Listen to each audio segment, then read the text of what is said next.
ছোটবেলা রোজার স্মৃতি যদি মনে পড়ে, অনেক সময় পানিতে ডুব দিয়েও পানি খেয়ে ফেলতাম, বলতাম যে এটা তো আল্লাহ দেখবে না, এটা মনে পড়ে। মানে এরকম থাকতাম আর কি, যে গলা শুকিয়ে গেলে গোসল করতাম, তখন মনে করতাম যে এখন যদি পানি খাই তাহলে তো আল্লাহ দেখবে না। এটা মনে পড়ে আর কি। এটা মনে হয় আপনাদের সবার একই অবস্থা। ও এটা ওই যে আমাদের ইকবাল ভাই, কিল হিম। হ্যাঁ, ওইটা না, এটা আসলে এই রোজায় না, সব রোজাই ছাড়বে এটা।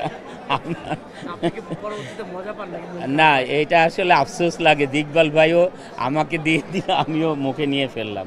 তবে ভালো হয়েছে যে আমার মনে হয়েছে যে আমি রোজা ছিলাম। শাকিব খান, মিশু সাহেব, সিয়াম সাহেব সবাই খুবই ভালো অ্যাক্টর। তবে এখানে অবশ্যই শাকিব হচ্ছে ওনাদের সবার সিনিয়র, তাই তার ছবির চাহিদা একটু মার্কেটে বেশি, এটা আমরা অস্বীকার করতে পারবো না। হ্যাঁ, সেটা অস্বীকার করা যাবে না।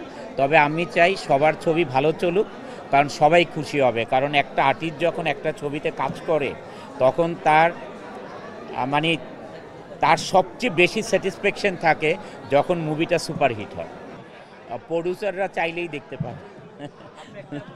না, আমি কেন করব? প্রডিউসাররা যখন আমাদের দুইজনকে একসাথে কাস্ট করবে, আমাদের গল্প দুইজনকে শোনাবে, কারণ এখানে তো কেউই তো ধরেন চাইবে না যে আমার ক্যারেক্টারটা কোনো জায়গায় দিয়ে একটু কম হোক।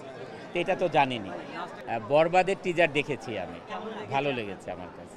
আসলে আমার সিনেমা না থাকার কারণ হচ্ছে বাংলাদেশের বিজনেস এখন ভেরি টাফ। এটা হচ্ছে ইউক্রেন যুদ্ধের জন্য গার্মেন্টস ইন্ডাস্ট্রির বিজনেস ইজ সো টাফ নাও। তা আমি চাই না যে আমাদের যে কর্মসংস্থান আছে, 12,000 লোক কাজ করে, এই কর্মসংস্থানে কোনো সমস্যা হোক, এই কারণে আমি ম্যাক্সিমাম এখন বিজনেসে ফোকাস দিই। অপারেশন জ্যাকপট আমি মন্ত্রণালয়ে আমাদের সবার বায়োডাটা, পাসপোর্টের কপি, যা কিছু দেওয়া দরকার মন্ত্রণালয় দিয়েছে। কারণ ছবিটা শুটিং হবে প্যারিসে, তারপরে কিছু সুইজারল্যান্ডে, বিভিন্ন জায়গায়, যেহেতু মুভির গল্পটাই এভাবে আছে। এই গল্পটাতে আসলে কোনো দলের জন্যে নয়, এই সিনেমাটা হচ্ছে দেশের জন্য। এটা অপারেশন জ্যাকপট, আমরা ইতিহাস জানি বাংলাদেশের। এটা একটা মুক্তিযুদ্ধর ছবি, সাবমেরিনার কমান্ডো যারা, তাদেরকে নিয়ে এই ছবিটার গল্পটা ডিফারেন্ট। এই ছবিটা যখন রিলিজ হবে তখন সবাই এক বাক্যে বলবে যে আসলে এটা কোনো দলের ছবি না, কোনো পলিটিক্যাল মুভি না, এটা বাংলাদেশের জন্যে এই ছবিটা নির্মিত হচ্ছে, এবং এই ছবিটা একটা ইতিহাস হয়ে থাকবে।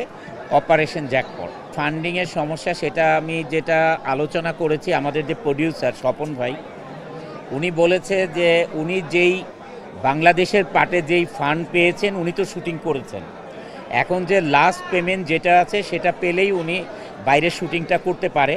তা আমি আপনাদের মাধ্যমে আমাদের দেশে এখন যা মানে ক্ষমতায় যারা আছেন, সবাই দেশকে ভালোবাসেন, এবং তাদের কাছে আপনাদের মাধ্যমে এই আমার মনের কথা এবং দেশের কথা পৌঁছাতে চাই যে এই ছবিতে ব্যালেন্স যে ফান্ডিংটা আছে, এটা করে দিলে ভালো হবে। এটা দেশের ইতিহাস একটা মুভি, এটা আসলে ব্যক্তিগত কারো মুভি